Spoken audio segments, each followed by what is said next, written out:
Hi everyone, in this video I'm going to illustrate how to use the chain rule to find the derivative of a function, so let's jump right into it.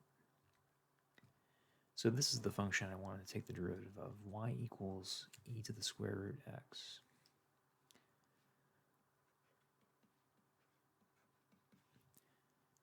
So we know from class or our textbooks that the derivative of e to the x is just e to the x, but what we have here is e to the square root x, so this is where the chain rule comes into play.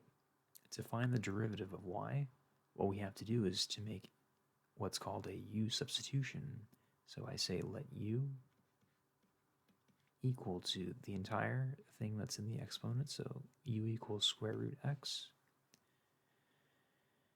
So now so if I do this, then y is equal to e to the u.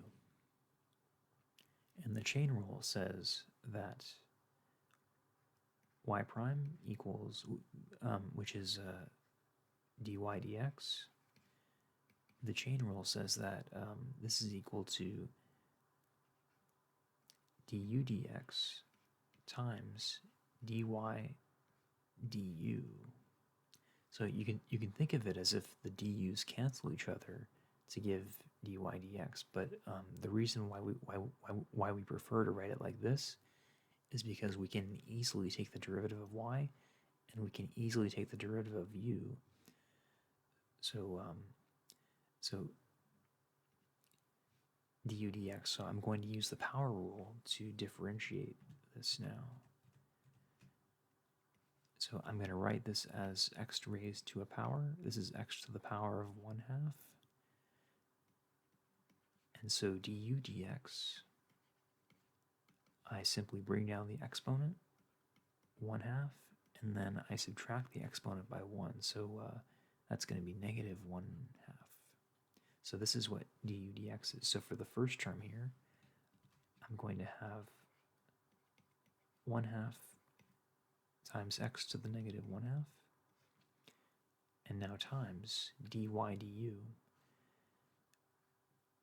Y is e to the u, and ddu of e to the u is just e to the u.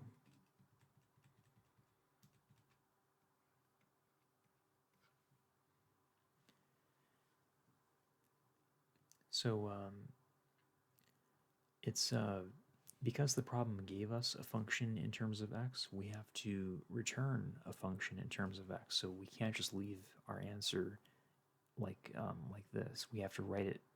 We have to substitute back square root x for u. So this is equal to 1/2 x to the negative 1/2 times e to the square root x.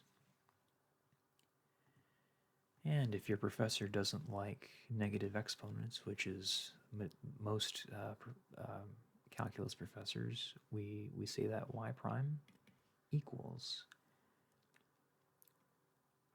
e to the square root x over 2 square root x, like this. So this will be the derivative of y. Thank you for watching. I will see you in the next video.